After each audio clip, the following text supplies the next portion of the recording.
ಎಲ್ಲರಿಗೂ ನಮಸ್ಕಾರ. ನಾನು ಲಕ್ಷ್ಮೀನಾರಾಯಣ.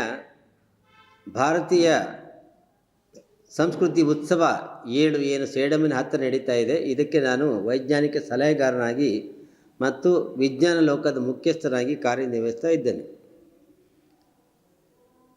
ಕೊತ್ತಲ ಬಸವೇಶ್ವರ ಶಿಕ್ಷಣ ಸಮಿತಿ ಸೇಡಂ, ಭಾರತ ವಿಕಾಸ ಸಂಗಮ ಮತ್ತು ವಿಕಾಸ್ ಅಕಾಡೆಮಿ ಕಲಬುರಗಿ ಇವುಗಳ ಸಂಯುಕ್ತಾಶ್ರಯದಲ್ಲಿ ನಡೀತಾ ಇರುವಂತಹ 7ನೇ ಭಾರತೀಯ ಸಂಸ್ಕೃತಿ ಉತ್ಸವಕ್ಕೆ ತಮಗೆಲ್ಲರಿಗೂ ಹಾರ್ದಿಕ ಸ್ವಾಗತ. ಈ ಉತ್ಸವ ಕಲಬುರಗಿಯಿಂದ 45 ಕಿಲೋಮೀಟರ್ ದೂರದಲ್ಲಿರುವ ಬೀರನಹಳ್ಳಿ ಕ್ರಾಸ್ನಲ್ಲಿ 240 ಎಕರೆ ಜಾಗದಲ್ಲಿ ನಡೆಯುತ್ತದೆ. 29ನೇ ತಾರೀಕು ಪ್ರಾರಂಭವಾದಂತಹ ಈ ಉತ್ಸವ ಫೆಬ್ರವರಿ 6ನೇ ತಾರೀಕುವರೆಗೆ ನಡೆಯುತ್ತೆ. ಪ್ರತಿನಿತ್ಯ ಬೆಳಿಗ್ಗೆ 9 ಗಂಟೆಯಿಂದ ರಾತ್ರಿ 10ರವರೆಗೆ ವಿವಿಧ ಕಾರ್ಯಕ್ರಮಗಳು ನಡೀತವೆ.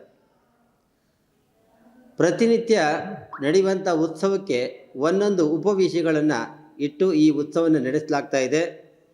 29ನೇ ತಾರೀಕನ್ನು ನಾವು ಮಾತೃ ಸಮಾವೇಶದ ದಿನ ಅಂತ ಕರೆದಿದ್ದೇವೆ. 30ನೇ ತಾರೀಕು ಶೈಕ್ಷಣಿಕ ಸಮಾವೇಶ, 31ನೇ ತಾರೀಕು ಯುವ ಸಮಾವೇಶ. ಈ ತರಹ ಪ್ರತಿನಿತ್ಯ ಒಂದೊಂದು ಸಮಾವೇಶದ ಹೆಸರಿನಲ್ಲಿ ಬೆಳಿಗ್ಗೆ 10 ಗಂಟೆಯಿಂದ 1 ಗಂಟೆವರೆಗೆ ಆ ದಿವಸದ ವಿಷಯದ ಮೇಲೆ ಉದ್ಘಾಟನಾ ಸಮಾರಂಭ, ಮಧ್ಯಾಹ್ನ 3 ಗಂಟೆಗೆ ಆ ವಿಷಯದ ಮೇಲೆ ದಿಕ್ಸೂಚಿ ಭಾಷಣ ಮತ್ತು ಸಾಯಂಕಾಲ 5ವರೆಗೆ ಪ್ರಶಸ್ತಿ ಪ್ರದಾನ ಸಮಾರಂಭ ಮತ್ತು 7:30ಯಿಂದ 10 ಗಂಟೆವರೆಗೆ ಸಾಂಸ್ಕೃತಿಕ ಕಾರ್ಯಕ್ರಮಗಳು ಜರುಗುತ್ತವೆ. ಬೃಹತ್ ಕಾರ್ಯಕ್ರಮ, ಸುಮಾರು ಪ್ರತಿನಿತ್ಯ 1 ಲಕ್ಷದಿಂದ 1.5 ಲಕ್ಷ ಜನ ಬರಬಹುದು ಅನ್ನುವಂಥ ಅಂದಾಜಿದೆ. ಒಟ್ಟು ಈ ಕಾರ್ಯಕ್ರಮಕ್ಕೆ 30 ಲಕ್ಷ ಜನ ಬರುವ ನಿರೀಕ್ಷೆಯನ್ನು ಬಸವರಾಜ್ ಪಾಟೀಲ್ ಸೇಡಂಜಿಯವರು ಇಟ್ಟುಕೊಂಡಿದ್ದಾರೆ. ಈ 240 ಎಕರೆ ಜಾಗದಲ್ಲಿ 6 ಎಕರೆ ಜಾಗದಲ್ಲಿ ವಿಜ್ಞಾನ ಲೋಕ ಅಥವಾ ಸೈನ್ಸ್ ಪೆವಿಲಿಯನ್ ಇರುತ್ತೆ. ಇದರಲ್ಲಿ ಪ್ರಾಥಮಿಕ, ಹಿರಿಯ ಪ್ರಾಥಮಿಕ, ಪ್ರೌಢಶಾಲೆಯ ವಿದ್ಯಾರ್ಥಿಗಳಿಗೆ ತಿಳಿಸಬಲ್ಲ ಅಥವಾ ಅವರು ತಿಳಿದುಕೊಳ್ಳಬಲ್ಲ ಹಲವಾರು ವಿಜ್ಞಾನದ ಪ್ರದರ್ಶಿಕೆಗಳು ಇರುತ್ತವೆ. ಈ ಒಂದು ಕ್ಷೇತ್ರದಲ್ಲಿ ಅಗಸ್ತ್ಯ ಇಂಟರ್ನ್ಯಾಷನಲ್ ಫೌಂಡೇಶನ್ ಏನಿದೆ ಅವರ ವತಿಯಿಂದ ಈ ಪ್ರದರ್ಶನಗಳನ್ನು ಏರ್ಪಡಿಸಲಾಗಿದೆ. ಅದರಲ್ಲಿ ವಿಜ್ಞಾನ ಮತ್ತು ಗಣಿತ ಪ್ರದರ್ಶನಗಳು ಇರ್ತವೆ. ಸುಮಾರು 400 ಮಾದರಿಗಳನ್ನು ಅಲ್ಲಿ ಇಡಲಾಗುತ್ತೆ. ಇದನ್ನು ಎಕ್ಸ್ಪ್ಲೈನ್ ಅಥವಾ ವಿವರಣೆ ಕೊಡಲಿಕ್ಕೋಸ್ಕರ ಸ್ಥಳೀಯ ಶಾಲೆಯ ಮಕ್ಕಳನ್ನು ವಿವರಣೆ ಕೊಡಲಿಕ್ಕೆ ಇಟ್ಕೊಳ್ತಾ ಇದ್ದೇವೆ. ಇವರಿಗೆ ಈಗಾಗಲೇ ಟ್ರೈನಿಂಗನ್ನು ಕೊಡಲಾಗಿದೆ. ಆಮೇಲೆ ಪ್ರತಿ ಶಾಲೆಯ ಕೆಲವು ಶಿಕ್ಷಕರನ್ನು ಕೂಡ ಜೊತೆಗೆ ಸಂಯೋಜಿಸಿದ್ದೇವೆ. ಈ 400 ಪ್ರದರ್ಶನಗಳಲ್ಲದೆ ಇನ್ನು ಶಿಕ್ಷಕರು ಏನು ಮಾಡ್ತಾ ಇದ್ದಾರೆ ಅಂದರೆ, ಒಂದು ಸ್ಪೆಷಲ್ ಕಾರ್ನರ್ ಮಾಡಿದ್ದಾರೆ, ಕಲಿಕಾ ಲೋಕ ಅಂತ ಮಾಡಿದ್ದಾರೆ. ಅದರಲ್ಲಿ ಅವರು 100 ವಿವಿಧ ಮಾದರಿಗಳನ್ನು, ವಿಜ್ಞಾನಕ್ಕೆ ಸಂಬಂಧಪಟ್ಟಂಥ ಮಾದರಿಗಳನ್ನು ಇಟ್ಟು ಶಿಕ್ಷಕರೇ ಅದನ್ನು ಪ್ರದರ್ಶಿಸಲಿದ್ದಾರೆ, ವಿವರಣೆ ನೀಡಲಿದ್ದಾರೆ. ಈ ಒಂದು ಕಾರ್ಯಕ್ರಮದಲ್ಲಿ ಎಲ್ಲರೂ, ವಿವಿಧ ಶಾಲೆಯ ವಿದ್ಯಾರ್ಥಿಗಳು, ಕಾಲೇಜಿನ ವಿದ್ಯಾರ್ಥಿಗಳು, ಸಾರ್ವಜನಿಕರು ಕೂಡ ಬಂದು ಭಾಗವಹಿಸ್ಬೋದು. ಈ ಪ್ರದರ್ಶನ ಅಲ್ಲದೇ ನಾವು ಬೆಳಿಗ್ಗೆ ಮತ್ತು ಸಾಯಂಕಾಲ 2 ಉಪನ್ಯಾಸ ಮಾಲಿಕೆಯನ್ನು ಇಟ್ಕೊಂಡಿದ್ದೇವೆ. ಬೆಳಿಗ್ಗೆ 9 ಗಂಟೆಗೆ ಮತ್ತು ಸಾಯಂಕಾಲ 5:15ಕ್ಕೆ ಪ್ರತಿನಿತ್ಯವೂ ಕೂಡ ಬೇರೆ ಬೇರೆ ವಿಷಯದ ಅಡಿಯಲ್ಲಿ ಉಪನ್ಯಾಸ ಕಾರ್ಯಕ್ರಮಗಳು ಜರುಗುತ್ತವೆ. ಈ ಒಂದು ವಿಜ್ಞಾನ ಲೋಕದ ಉದ್ಘಾಟನೆಯನ್ನು 28ನೇ ತಾರೀಕು ಏನು ಶೋಭಾಯಾತ್ರೆ ನಡೆಯುತ್ತೆ ಅಂದು ಮಧ್ಯಾಹ್ನ 3 ಗಂಟೆಗೆ ಪ್ರಕೃತಿ ನಗರದಲ್ಲಿ ಎಲ್ಲ ಲೋಕಗಳ ಉದ್ಘಾಟನೆಯೊಂದಿಗೆ ವಿಜ್ಞಾನ ಲೋಕದ ಉದ್ಘಾಟನೆ ಕೂಡ ನಡೆಯುತ್ತೆ. 3 ಗಂಟೆಯಿಂದ 4 ಗಂಟೆವರೆಗೆ ವಿಜ್ಞಾನ ಲೋಕದ ಉದ್ಘಾಟನೆ. ತದನಂತರ ಮುಖ್ಯ ವೇದಿಕೆಯ ಉದ್ಘಾಟನೆ 4:15ಕ್ಕೆ ನಡೆಯುತ್ತೆ. ಈ ಉದ್ಘಾಟನಾ ಕಾರ್ಯಕ್ರಮಕ್ಕೆ ಗುಲ್ಬರ್ಗಾ ವಿಶ್ವವಿದ್ಯಾಲಯದಲ್ಲಿ ಈ ಹಿಂದೆ ಕುಲಪತಿಗಳಾಗಿದ್ದಂತಹ VG ಮೂಲಿಮನಿಯವರು ಬರ್ತಾ ಇದ್ದಾರೆ.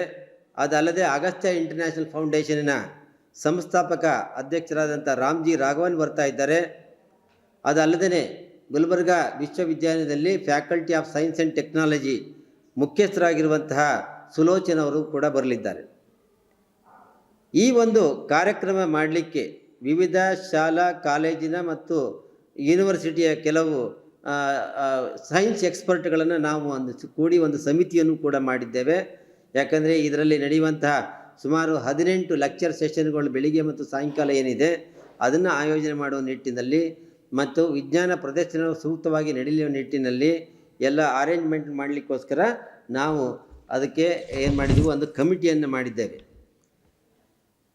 ಆಮೇಲೆ ಇದು ಪ್ರತಿನಿತ್ಯವೂ ಕೂಡ ಈ ವಿಜ್ಞಾನ ವಸ್ತು ಪ್ರದರ್ಶನ ಎಷ್ಟು ಗಂಟೆಗೆ ಶುರುವಾಗುತ್ತೆ ಅಂದರೆ ಬೆಳಿಗ್ಗೆ 10 ಗಂಟೆಗೆ ಪ್ರಾರಂಭವಾಗುತ್ತೆ. ಸಾಯಂಕಾಲ 7:30 ತನಕ ಎಕ್ಸಿಬಿಷನನ್ನು ಓಪನ್ ಇಡುತ್ತವೆ. ಎಲ್ಲ ಕಾಲದಲ್ಲೂ ಕೂಡ ಮಧ್ಯಾಹ್ನ ಲಂಚ್ ಬ್ರೇಕ್ನಲ್ಲೂ ಕೂಡ ಏನಾಗುತ್ತೆ, ಶಿಫ್ಟ್ ಬೇಸಿಸ್ನಲ್ಲಿ ವಿದ್ಯಾರ್ಥಿಗಳು ಅಲ್ಲಿರ್ತಾರೆ. ಹಾಗಾಗಿ ನಿರಂತರವಾಗಿ ಎಕ್ಸಿಬಿಷನ್ನು ಚಾಲು ಇರುತ್ತೆ.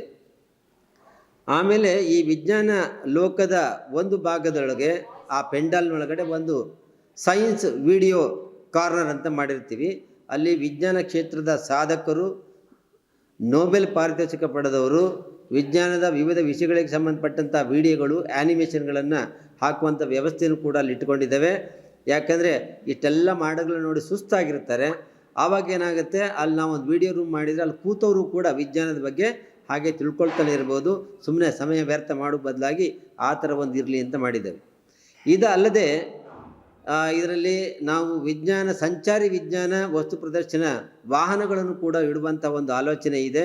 ಈ ಹಿನ್ನೆಲೆಯಲ್ಲಿ ಗುಲ್ಬರ್ಗ ಜಿಲ್ಲಾ ವಿಜ್ಞಾನ ಕೇಂದ್ರದ ಸಂಚಾರಿ ವಿಜ್ಞಾನ ವಸ್ತು ಪ್ರದರ್ಶನ ವಾಹನ ಮತ್ತು ಇಸ್ರೋದಿಂದಲೂ ಕೂಡ ನಾವು ಒಂದು achievements of ISRO in space ಏನಿದೆ ಅದಕ್ಕೆ ಸಂಬಂಧಪಟ್ಟಂಥ ಒಂದು ಪ್ರದರ್ಶನ ವಾಹನ, ಆಮೇಲೆ ಸೆಂಟರ್ ಫಾರ್ ಎನ್ವಿರಾನ್ಮೆಂಟ್ ಎಜುಕೇಷನಿಂದ, ಪೊಲ್ಯೂಷನ್ ಕಂಟ್ರೋಲ್ ಬೋರ್ಡ್ನಿಂದ ಈ ತರಹ, ಆಮೇಲೆ ನವೀಕರಿಸಬಲ್ಲ ಇಂಧನ ಸಾಧನಗಳಿಗೆ ಸಂಬಂಧಪಟ್ಟಂಥ ಒಂದು ಪ್ರದರ್ಶನ, ಇಷ್ಟು ಎಲ್ಲ ಇಡುವ ವ್ಯವಸ್ಥೆ ಇದೆ. ಅದಲ್ಲದೇ ವಿಜ್ಞಾನದ ಆಟಿಕೆಗಳು ಮತ್ತು ಪ್ರಯೋಗಗಳಿಗೆ ಸಂಬಂಧಪಟ್ಟಂಥ ಕಿಟ್ಟುಗಳು ಏನಿದ್ದಾವೆ ಅದರ ಪ್ರದರ್ಶನ ಕೂಡ ಇರುತ್ತೆ. ಪ್ರದರ್ಶನ ಮತ್ತು ಮಾರಾಟ.